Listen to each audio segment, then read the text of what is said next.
The Boeing executive extended his hand across the mahogany conference table.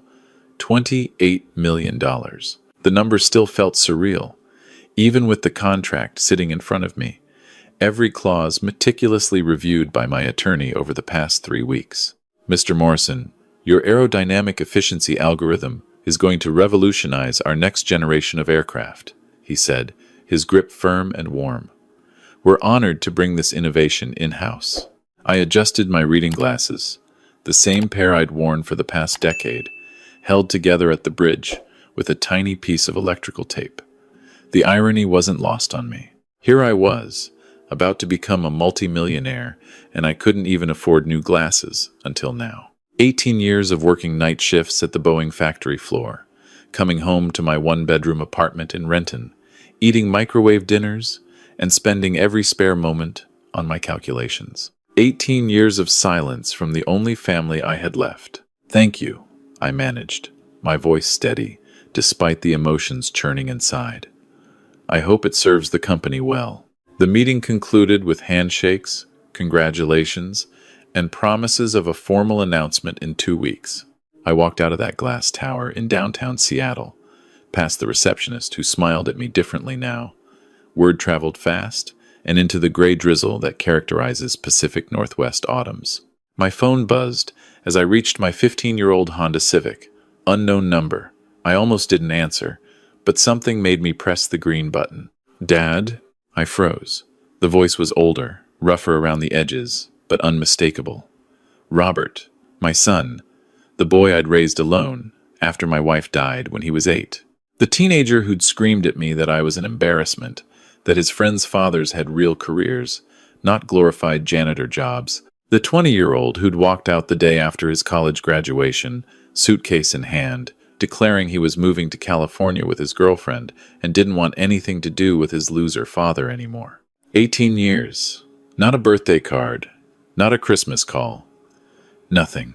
Robert, I said carefully, leaning against my car door. This is unexpected. I know. His laugh was nervous. Look, I've been doing a lot of thinking lately. Jennifer, you remember Jennifer, right? Well, we got married. Have 2 kids now. And I've been telling them about their grandfather. And I realized, life's too short to hold grudges, you know? I saw your name in the Seattle Times this morning. Something about Boeing? That's amazing, Dad. Really amazing. There it was, the Seattle Times article. I'd tried to keep it quiet, but the journalist had tracked me down at the factory, eager for the rags-to-riches engineer story. It had run on page 3 of the business section that morning, complete with my photo and the mention of significant financial compensation from Boeing. I see, I said slowly. We're actually in Seattle right now. Jennifer's parents too, they've never met you. And we thought, maybe it's time to reconnect? We're at a hotel downtown, but honestly, Dad, it'd be really nice to see where you live. Maybe spend some time together? The kids are asking about you. The old Thomas would have cried with relief. The man who'd spent countless nights staring at Robert's childhood photos, wondering where he'd gone wrong as a father. But 18 years of solitude teaches you things about people, about motives, about timing. Where are you staying? I asked.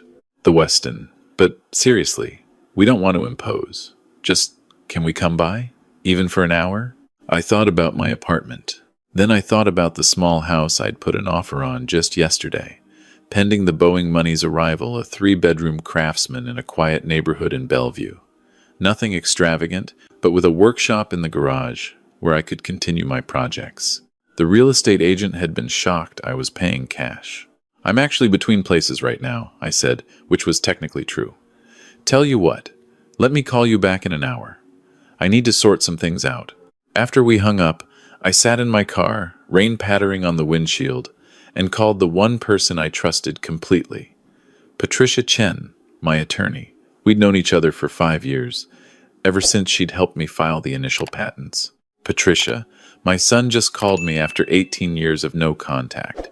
It was in the paper this morning about Boeing. Her pause said everything.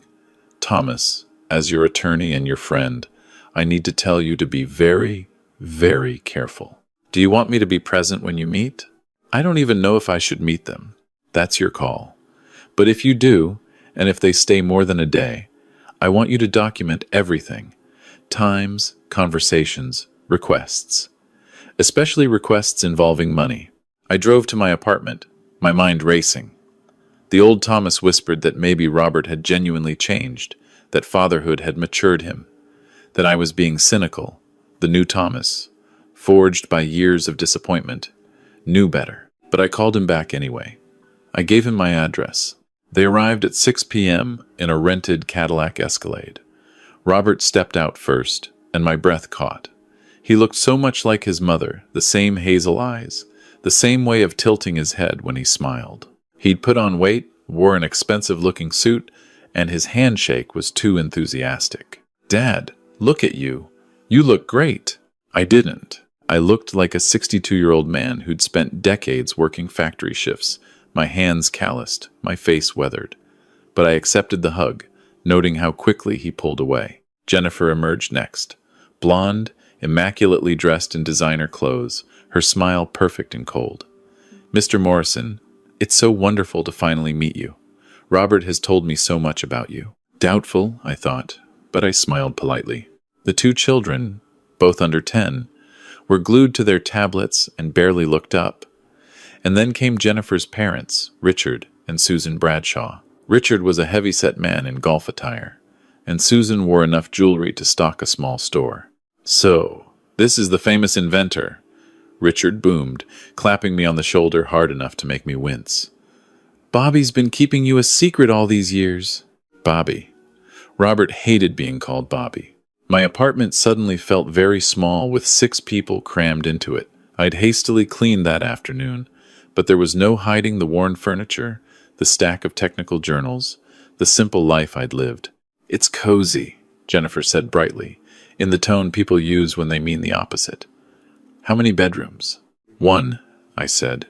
"Oh," her smile faltered. "We were hoping. Well, hotels are so expensive in Seattle, and with the kids." Robert said, "You might have room for us to stay a few days?" There it was, less than 10 minutes in. "I'm afraid not," I said carefully. "As I mentioned to Robert, I'm actually in the process of moving." "Moving where?" Robert asked, suddenly very interested. "I've found a small place in Bellevue." "Bellevue? That's nice.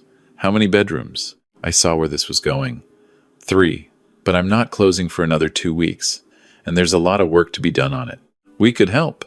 Jennifer jumped in. "Richard's great with home repairs. And it would give us time to really reconnect, you know, as a family." Susan nodded vigorously. "Family is everything, Mr. Morrison. And these poor children barely know their grandfather."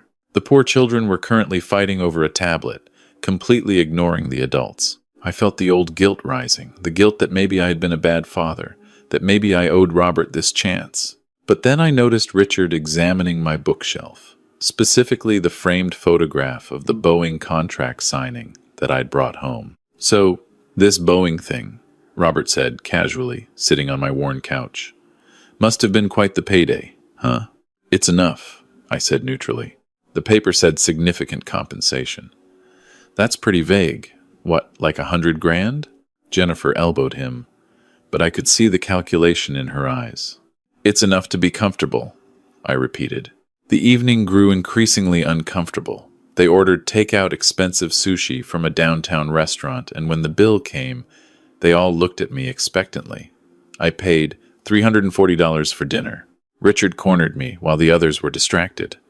"Look, Thomas, can I call you Thomas? Here's the thing. We're in a bit of a bind. Jennifer's boutique in San Diego, it's struggling. She needs about $50,000 to keep it afloat. Now, I know you just came into some money, and we're family now, right? It would just be a loan. We'd pay you back. $50,000. Requested within 4 hours of arriving. I'll need to think about it," I said. His friendly demeanor cracked slightly. "Well, don't think too long. The lease payment's due next week." When they finally left at 11 p.m., with promises to come by tomorrow to see the new house, I sat in my apartment and felt the weight of 18 years of absence. They hadn't asked about my work, my life, my health. They had asked about money 4 separate times in 5 hours. I called Patricia. Document everything, she repeated. And Thomas? Don't give them anything. Not until we know exactly what they want. The next morning, they showed up at 7 a.m. I'd barely had coffee. We brought breakfast, Jennifer announced, breezing past me with bags from a fancy cafe.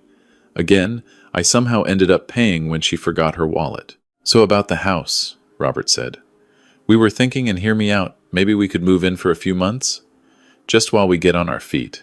San Diego isn't working out, and Seattle has so many opportunities. The house has 3 bedrooms, Robert. Where exactly would 6 people fit? Well, Jennifer and I would take the master. Kids in 1 room, her parents in the 3rd. You could take the couch for a while, couldn't you? Just until we find our own place. I stared at my son. You want me to sleep on the couch in my own house? It's temporary, Dad. Besides, you're retired now, right? With all that Boeing money? I'm not retired. I'm still working at the factory.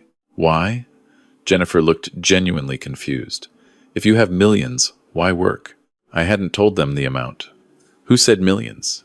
Robert pulled out his phone, showing me an article from a tech blog. Someone had speculated on patent values and estimated my compensation at $20 to $30 million. It wasn't entirely inaccurate. So it's true. Robert's eyes lit up. Dad, that's incredible. We need to celebrate. And honestly, this changes things. You don't need that big house all to yourself. You could buy something smaller, invest the rest, and help us get established here.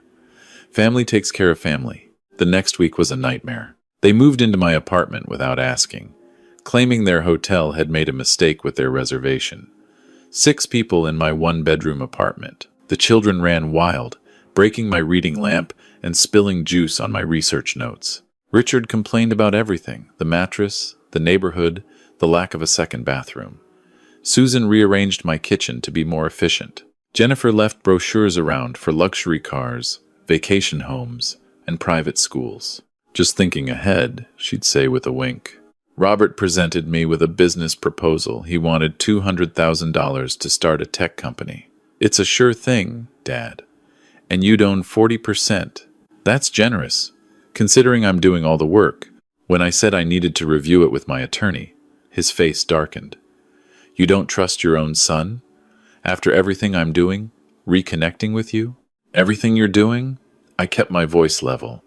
You've been here 6 days. You've cost me approximately $4,000 in food, broken items, and emergency costs. You've taken over my home, and you haven't once asked how I'm doing. We're family, Jennifer interjected. You don't keep score with family. That night, while they slept, Robert and Jennifer in my bed, her parents on my couch, children in sleeping bags on the floor, I sat in my car and made calls. First, to Patricia. I need to know my rights. Can I evict them? They're not tenants, Thomas.